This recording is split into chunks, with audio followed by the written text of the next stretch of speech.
దేవుని బిడ్డలారా, మరొక వాక్యాన్ని మనము ధ్యానం చేసుకుందాం. ప్రియమైన దేవుని బిడ్డలారా, ఈరోజు రెహబాము యొక్క చరిత్ర గురించి, రెహబాము జీవితంలో జరిగిన కొన్ని సంఘటనల గురించి, అవి మన ఆధ్యాత్మిక జీవితాల్లో ఎలాంటి మార్పులు తీసుకొస్తాయి, మనం ఏం నేర్చుకోవచ్చు రెహబాము జీవితము నుండి అనే విషయాలు ఈరోజు నేను మీ ముందు పెట్టాలని ఆశపడుతున్నాను. బైబిల్ గ్రంథంలో నుండి రెహబాం అనగా వీళ్ళ నాన్నగారు సొలొమోన్, మహాజ్ఞానవంతుడు, దేవుని ఎడల భయము భక్తి కలిగిన వాడు. వాళ్ళ తాతగారు సాక్షాత్తు దావీదు, దేవుని హృదయానుసారుడని పేరు పొందినవాడు.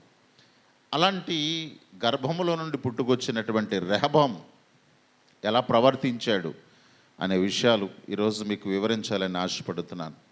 బైబిల్ గ్రంథములో నుండి దినవృత్తాంతాల 2వ గ్రంథం 12వ అధ్యాయము 1వ వచనము నుండి మనం చూస్తే, రెహబాము రాజ్యము స్థిరపడి తాను బలపరచబడిన తరువాత అతడును ఇశ్రాయేలు వారందరూ యెహోవా ధర్మశాస్త్రమును విసర్జించిరి. మరొకసారి చదువుతున్నాను. రెహబాము రాజ్యము స్థిరపడి తాను బలపరచబడిన తరువాత అతడును ఇశ్రాయేలు వారందరూ యెహోవా ధర్మశాస్త్రమును విసర్జించిరి. అంటే ఈరోజు గమనించాలి, రెహబాము ఎలాంటోడు అని అంటే, దేవుని చేత ఆశీర్వాదం పొందుకునేంత వరకు దేవుని ఎడల భయము భక్తి కలిగి ఉన్నాడు. ఒకసారి అతడు బలపరచబడిన తరువాత, స్థిరపరచబడిన తరువాత, ఇక నాకే ప్రాబ్లం లేదనుకున్న తర్వాత, ఆస్తులు పెరిగిన తర్వాత, అంతస్తులు పెరిగిన తర్వాత దేవునితో పని లేదు అనుకున్నాడు. ఇదే సిద్ధాంతాన్ని నేటి క్రైస్తవ లోకంలో చాలామంది పాటిస్తున్నారు. పిల్లలు గమనించాలి, చాలామందికి ఉద్యోగం వచ్చిన తర్వాత, చాలామంది ఇల్లు కట్టుకున్న తర్వాత, గర్భఫలాలు పొందుకున్న తర్వాత, ఆశీర్వాదాలు పొందుకున్న తర్వాత దేవుని సన్నిధిని మానేసేవాళ్ళు, దేవుని సన్నిధిని విసర్జించేవాళ్ళు, దేవునితో నాకు పని లేదనుకునే వారికి దేవుడిచ్చే వారిని. నా ప్రియ దేవుని బిడ్డలారా, ఈరోజు నువ్వు స్థిరపరచబడిన తర్వాత, ఈరోజు నీకు ఒక ఆశీర్వాదం వచ్చిన తర్వాత దేవుని విసర్జించావా? దేవునితో సంబంధం లేదన్నట్టుగా నువ్వు ప్రవర్తిస్తున్నావా? అయితే దేవుడు నీ మీద నిఘా పెట్టబోతున్నాడు, జాగ్రత్త. ఎందుకు ఈ మాట మీతో చెప్తున్నానంటే, తానిక ఒక స్థాయికి వచ్చేసాడు. ఒక స్థాయి వచ్చేసిన తర్వాత, ఒక పరిస్థితి వచ్చేసిన తర్వాత, ఇక నీకు డబ్బు మిగిలిన తర్వాత, నీకు ఐశ్వర్యం వచ్చిన తర్వాత దేవునితో పని లేదని దేవుణ్ణి వదిలేస్తున్న వాళ్ళరా, నీ మీదకి దేవుడు ఒక శిక్షను తీసుకురాబోతున్నాడు. అది చాలా భయంకరంగా ఉంటుంది. దేవుని యొక్క వాక్యాన్ని గమనించినట్లయితే, ప్రియమైన దేవుని బిడ్డలారా, ఈ రెహబాం అనేవాడు దేవుణ్ణి వదిలేశాడు. వదిలేసినప్పుడు దేవుడు అనేవాడు ఉన్నాడు అని చెప్పడానికి, మరలా దేవునితో నాకు పని ఉందని గుర్తు చేయాలంటే ఏం చేయాలో తెలుసా? స్థిరపడిన నీ అంతస్తులు కోల్చాలి. బలపడినటువంటి నీ బలాన్ని కూలుస్తాడు దేవుడు. దేన్ని చూసి నువ్వు బలం తెచ్చుకున్నావో, దేన్ని చూసి నువ్వు స్థిరపడ్డావో అవన్నీ కూల్చేస్తాడు, జాగ్రత్త. దేవుని యొక్క వాక్యం మాట్లాడుతుంది, దేవునితో పని నీ అవసరాలు తీర్చుకునేంత వరకు కాదు, అవసరాలు తీరిన తర్వాత ఇంకా దేవునికి దగ్గర అవ్వాలి. కానీ చాలామంది అవసరాలు తీరిపోయిన తర్వాత దేవుణ్ణి వదిలేస్తున్నారు. ఈరోజు బైబిల్ గ్రంథములో నుండి వాక్యాన్ని గమనించినట్లయితే, అతడు స్థిరపడి దేవుణ్ణి వదిలేశాడు. వదిలేయడం వేరు, విసర్జించాడట. అంటే దేవుడినే లెక్క చేయకుండా తిరుగుతున్నాడు. అప్పుడు దేవుడు ఏం చేశాడు తెలుసా? వారు యెహోవా ఎడల ద్రోహము చేసినందున రాజైన రెహబాము యొక్క 5వ సంవత్సరమందు ఐగుప్తు రాజైన శీషానుకు 1200 రథములతోనూ 60,000 గుర్రముల రౌతులతోనూ యెరూషలేము మీదకి వచ్చాడు. ఇక్కడ గమనించాలి, ఐగుప్తు రాజైన శీషాను. పిల్లరా, ఇక్కడ గమనించినట్లయితే చాలా అద్భుతమైన మాట. 1200 రథములు గుర్రాలతోటి యుద్ధం చేయడానికి వచ్చాడు. అంతకుముందు నీ జీవితంలో యుద్ధం లేదు, అంతకుముందు శాంతి సమాధానం ఉంది. కారణం ఏంటో తెలుసా? నువ్వు దేవుడంటే భయము భక్తి కలిగి ఉన్నావు గనుక నిన్ను స్థిరపరిచాడు, బలపరిచాడు. ఎప్పుడైతే దేవుణ్ణి విసర్జించావో నీ మీదకి యుద్ధానికి వచ్చేవాళ్ళు చాలామంది ఉంటారు. దేవుణ్ణి కాదనుకునే వారికి, దేవునితో సంబంధం లేదనుకునే వారికి మనశ్శాంతి ఉండదు, సమాధానం ఉండదు. వారు ఎంత డబ్బు సంపాదించినా సంచులు వేసినట్టే ఉంటుంది. వారు ఆరోగ్యాలు సుఖాలు ఉండవు. కారణం ఏంటనంటే ఎవడైతే దేవుణ్ణి విసర్జిస్తాడో ఖచ్చితంగా వాడి మీదకి శోధనలు ప్రవేశిస్తాయి. కారణం ఏంటో తెలుసా? దేవుణ్ణి విసర్జించడానికి మనం సరిపోం. నా ప్రియ దేవుని బిడ్డలారా, ఈ సమస్తము ఆయనదే. ఆయన కాదని మనం బ్రతకలేం. కనుక శేషాన్ని వాడు యుద్ధానికి వచ్చాడు. తాను దేని చూసి బలం పొందుకున్నాడు, ఆ బలమంతా పోయింది. తన ఆస్తులు ధ్వంసం అయిపోయాయి. దేవుని యొక్క వాక్యాన్ని గమనించినట్లయితే తాను సంపాదించిన బంగారం, తనకున్న ఆస్తులు ఐశ్వర్యాలు అన్నీ కొల్లగొట్టాడు శేషాను. కారణం, దేవుణ్ణి విసర్జించావు. దేవునితో సంబంధం లేదనుకునే ప్రతి ఒక్కడికి కూడా పతనం ప్రారంభమవుతుంది. జాగ్రత్త. డబ్బు ఉందనుకుంటున్నావేమో, నీ కష్టకాలంలో డబ్బు నిన్ను ఆదుకోలేదు. నా వెనకాల గొప్ప రాజకీయ నాయకులు ఉన్నారనుకుంటున్నావేమో, నీ కష్టకాలంలో ఏ రాజకీయ నాయకుడు నిన్ను ఆదుకోలేడు. ఒకవేళ నాకు ఆరోగ్యం ఉంది, డబ్బు ఉంది, ఆస్తులు ఉన్నాయి, పొలాలు ఉన్నాయి అనుకుంటున్నావేమో, ఉద్యోగాలు ఉన్నాయి అనుకుంటున్నావేమో, దేవుని యొక్క వాక్యం మాట్లాడుతుంది. ఒకసారి నువ్వు దేవుణ్ణి విసర్జిస్తే జీరో అయిపోతావు. జాగ్రత్త. ఇక్కడ గమనించాల్సిన విషయం, నా ప్రియ దేవుని బిడ్డలారా, దేవుడు ఇతన్ని జీరో చేశాడు. అందుకే చెప్పాడు కదా అక్కడ బైబిల్ గ్రంథంలో గనక మనం చూసినట్లయితే దేవుడు ఎందుకు ఆ యుద్ధం వారి మీదకు వచ్చిందో స్పష్టంగా తన సేవకుని పంపించాడు. 5వ వచనంలో, ప్రవక్త అయిన షమయ రెహబామునొద్దకును శేషానుకును భయపడి యెరూషలేమునకు వచ్చి కూడి ఉన్న యోధావారి అధిపతుల యొద్దకు వచ్చి, మీరు నన్ను విసర్జించితిరి గనుక నేను మిమ్మను శేషాను చేతిలో పడనిచ్చి ఉన్నానని యెహోవా సెలవిచ్చుచున్నాడు అని అంటే గమనించాలి. మీరు నన్ను విసర్జించారు గనక, శేషాకు, అతని పేరు, శేషాకు చేతిలో పడేశాడు.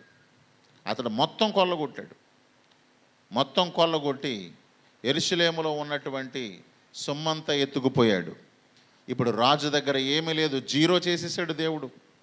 వాక్యాన్ని గమనించినట్లయితే నా ప్రియ దేవుని బిడ్డలారా, తన తండ్రి గారైనటువంటి సొలొమోను గారు బంగారపు డాళ్లతో మందిరములో పెట్టించాడు. అన్నీ కూడా బంగారాలతో చేయించాడు. కానీ తన కొడుకైన రెహబాము దేవుని విసర్జించడం వలన ఆ బంగారం అంతా ఎత్తుకుపోయారు. బైబిల్ గ్రంథంలో చూస్తే 9వ వచనంలో, ఐగుప్తు రాజు అయిన శేషాకు యెరూషలేము మీదకు వచ్చి యెహోవా మందిరపు బొక్కసములోనటిలోని రాజనగర్లోని బొక్కసములన్నిటిలోనూ దోచుకుని సొలొమోను చేయించిన బంగారపు డాళ్లను తీసుకుని పోయెను. బంగారం మొత్తం ఎత్తుకుపోయాడు. కారణం, నా దగ్గర బోలంత బంగారం ఉంది కదా, నాకు దేవునితో పని లేదనుకున్నాడు. ఏ బంగారాన్ని చూసైతే ఆనందపడ్డాడో ఆ బంగారం మొత్తం ఎత్తుకుపోయాడు. గమనించాలి. దేన్ని చూసి నువ్వు గర్విస్తున్నావు? దేన్ని చూసి అహంకారం మాటలు మాట్లాడుతున్నావు? వాక్యం మాట్లాడుతున్న పిల్లరా, సమస్తం ఎత్తుకుపోయారట. దేవుని యొక్క వాక్యాన్ని గనక మనం పరిశీలన చేస్తే సొలొమోను గారు చేయించిన బంగారపు డాళ్లకు బదులుగా ఇత్తడి డాళ్లను చేయించాడట. బైబిల్ గ్రంథములో మనం చూస్తే వాక్యాన్ని కనుక మనం చూస్తే 11వ వచనం, రాజు యెహోవా మందిరంలో ప్రవేశించినప్పుడల్లా నగర సేవకులు వచ్చి వాడి ఎత్తిన తర్వాత వాడిని మరలా గదిలో ఉంచు వచ్చిరి అని అంటే 10వ వచనం, వాటికి బదులుగా రాజైన రెహబాము ఇత్తడి డాళ్లను చేయించి వాటిని రాజ నగరము యొక్క ద్వారమును కాయు సేవకుల యొక్క అధిపతులకు అప్పగించాను. అంటే బంగారపు డాళ్ళకు బదులుగా ఇత్తడి డాళ్ళు చేయించాడట. గమనించాలి. నువ్వు ఒకవేళ బాగా స్థిరపడిపోయావు, ఓ రేంజు స్థితి నీకు వచ్చేసింది, ఓ అమెరికాలో ఉద్యోగం వచ్చేసింది, లేకపోతే గొప్ప కంపెనీలో నీకు ఉద్యోగం వచ్చింది, మంచిది బ్రదర్, కానీ దేవుణ్ణి విసర్జించావా, ఆ కంపెనీలన్నీ కూడా దేవుడు మూసేస్తాడు. గమనించాల్సిన విషయం, బంగారాన్ని చూసి ఆనందపడ్డాడు, బంగారం స్థానంలో ఇత్తడొచ్చింది. ఒకవేళ నువ్వు బంగారం చూసి ఆనందపెడుతున్నావేమో, దేవుని విసర్జించావేమో, ఆ బంగారం పోయి నీకు రోల్డ్ గోల్డ్ మాత్రమే మిగులుతుంది.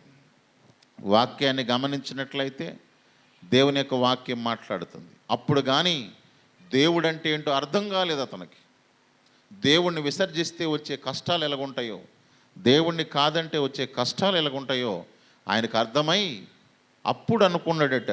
ఏమని చేశాడు? బైబిల్ గ్రంథములో మనం చూస్తే 6వ వచనాన్ని కనుక మనం చూస్తే, అప్పుడు ఇశ్రాయేలు అధిపతులను రాజును తమ్మును తాము తగ్గించుకుని యెహోవా నాయస్తుడని ఒప్పుకునిరి. తమ్మును తాము తగ్గించుకున్నారు. ఈరోజు గమనించాలి, నువ్వు దేవుడి కంటే గొప్పడువా? నిన్ను నీవు తగ్గించుకోవాలి. తగ్గించుకోకపోతే నిన్ను తొక్కేస్తాడు దేవుడు. గర్వపు మాటలు, అహంకారపు మాటలు నీ నోటంట రానేయకూడదు. బైబిల్ గ్రంథములో గనక మనం చూస్తే 12వ వచనాన్ని కూడా చూస్తే, అతడు తన్ను తాను తగ్గించుకున్నందున యెహోవా అతడిని బొత్తుగా నిర్మూలము చేయక యోధావారు కొంత మట్టుకు మంచితనమును అనుసరించుట చూచి తన కోపము అతని మీద నుండి త్రిప్పుకొనెను. వాక్యం మాట్లాడుతుంది. అతడు తన్ను తాను తగ్గించుకున్నందున యెహోవా అతన్ని బొత్తుగా నిర్మూలన చేయలేదు. నువ్వు తగ్గించుకున్నావా, దేవుడు నిన్ను నిర్మూలన చేయడు.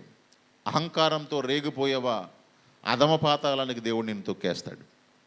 గుర్తుపెట్టుకో, దేవుని యొక్క వాక్యం మాట్లాడుతుంది. నువ్వు మంచితనాన్ని చూపించావా, దేవుడు తన మంచితనాన్ని చూపిస్తాడు. ఒకవేళ నువ్వు చెడ్డోడుగా ప్రవర్తించావా, దేవుని కోపం నీ మీద రగులుకుంటుంది. ఆ తర్వాత నిన్ను ఆదుకునేవాడు ఎవ్వడు కూడా ఉండడు.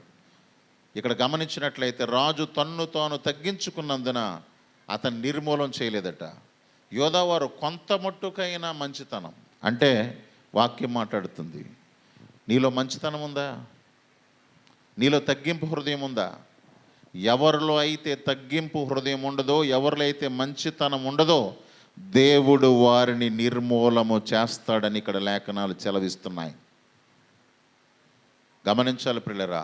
రెహబాము అహంకారంతో ప్రవర్తించినందుకు తన బంగారం అంతా ఎత్తుకుపోయారు, తన ఆస్తులన్నీ ఎత్తుకుపోయారు. ఆ తర్వాత తన్ను తాను తగ్గించుకుంటే బొత్తిగా నిర్మూలన చేయకుండా ఆపాడు దేవుడు. ఆయన న్యాయస్థుడని ఒప్పుకున్నాడు, ఆయన దేవుడని ఒప్పుకున్నాడు, దేవుని అవసరం ఉందని ఒప్పుకున్నాడు కాబట్టి బతికాడు. ఈరోజు నేను చెప్తున్నా, దేవుడు ఉన్నాడని, దేవుని అవసరం ఉందని, దేవుని చిత్తం ఉందని, దేవుని సన్నిధి అవసరమని గుర్తించావా, నువ్వు బ్రతుకుతావు. లేదు, దేవునితో నాకు పని లేదు, దేవుణ్ణి నేను విసర్జిస్తానంటే మరుక్షణం నువ్వు సంపాదించిన సంపాదనంతా ఆవిరైపోద్ది. ఆకాశ పక్షులు దాన్ని ఎత్తుకుని పోతాయి. గుర్తుపెట్టుకో. ఈరోజు రెహబాము దేవుణ్ణి గుర్తించాడు కాబట్టి బతికాడు. నువ్వు గుర్తించలేదా, మరుక్షణం నీ పతనం ప్రారంభమవుతుంది. జాగ్రత్త. కాబట్టి ఇప్పుడే మారు మనసు పొందు, ఇప్పుడే దేవుని సన్నిధికి రా. ఆయన న్యాయస్థుడని ఒప్పుకో, ఆయన దేవుడని ఒప్పుకో. ఆయన సన్నిధిలో నువ్వు కూర్చుంటే దేవుడు నిన్ను ఐశ్వర్యం చేత నింపుతాడు దేవుడు. ఒకవేళ దేవుణ్ణి విసర్జించవా, నీ పతనం ఏ వైపు నుంచి రెక్కలు కట్టుకుని వస్తుందో నీకు తెలియదు. గమనించాలి. డబ్బు ఉంటుంది, మనశ్శాంతి ఉండదు. నీకు బంధువులు ఉంటారు, సమాధానం ఉండదు. మనిషి అయితే మిగులుతావు కానీ ఆరోగ్యం ఉండదు. ఉద్యోగం ఉంటుంది కానీ నీ జీవితంలో శాంతి సమాధానాలు ఉండవు. కనుక ఈరోజు దేవుడు అని ఒప్పుకుని, ఆయన న్యాయస్థుడని ఒప్పుకుని దేవుని సన్నిధికి వచ్చావా, దీవించబడతావు. కనుక ఇప్పుడే దేవుని సన్నిధికి రండి, ఇప్పుడే దేవునిలో ఎదగండి, దేవుని వాక్యానికి ప్రాధాన్యత ఇవ్వండి. దేవుడు మిమ్మల్ని దీవిస్తాడు. దేవుడి మాటలు దీవించును గాక.